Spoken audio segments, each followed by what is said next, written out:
Terbukti jual vaksin COVID-19 kepada masyarakat, 2 dokter divonis dengan hukuman 2 tahun penjara.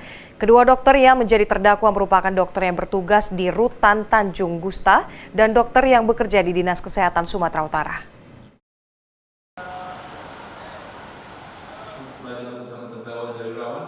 Dua orang dokter yang menjadi terdakwa kasus tindak pidana korupsi kembali menjalani persidangan di Pengadilan Negeri Medan. Persidangan yang beragendakan bacakan putusan ini berlangsung secara daring.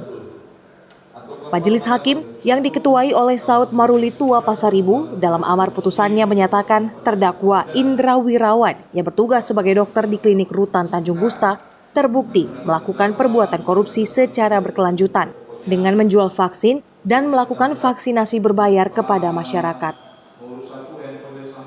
Majelis Hakim menyatakan perbuatan terdakwa melanggar pasal 5 ayat 2 Undang-Undang Nomor 31 Tahun 1999 Jungto Undang-Undang Nomor 20 Tahun 2001 tentang pemberantasan tindak pidana korupsi Jungto pasal 64 ayat 1 KUHP. Atas perbuatannya terdakwa divonis 2 tahun 8 bulan penjara dan denda 50 juta, subsidiar 2 bulan kurungan penjara. Terdakwa lainnya, Kristinus Saragih, seorang dokter yang bertugas di Dinas Kesehatan Sumatera Utara, yang ikut serta dalam penjualan vaksin COVID-19 secara ilegal, divonis 2 tahun penjara dan denda 50 juta rupiah, subsidiar 2 bulan kurungan penjara. Putusan hakim ini terpaut jauh dengan tuntutan jaksa yang sebelumnya menuntut terdakwa Indra Wirawan 4 tahun penjara dan Kristinus Saragih dengan 3 tahun penjara. Atas putusan hakim, jaksa menyatakan pikir-pikir.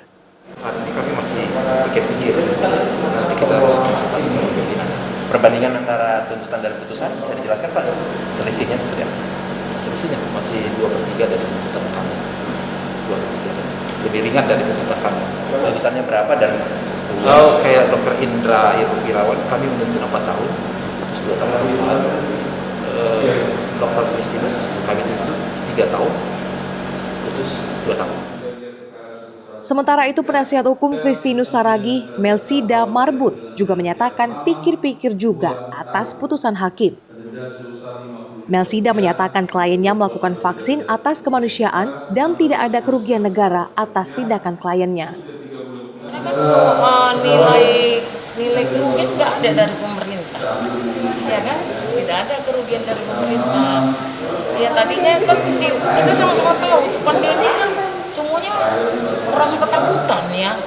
Jadi ya mungkin ada kesilapan dari Pak Kristinus, dia tidak pungkiri hal itu. Jadi kan seharusnya dia di satu sisi kemanusiaannya tinggi gitu ya. Ya kalau pertimbangan hakim tadi putusannya seperti itu, klien saya pikir-pikir ya kita serahkan sama klien kita juga nanti. Vaksin yang disediakan negara secara gratis bagi masyarakat nekat diperjualbelikan terdakwa atas ajakan terdakwa Selviawati yang sebelumnya telah divonis 20 bulan penjara. Tim Liputan, Kompas TV, Medan, Sumatera Utara.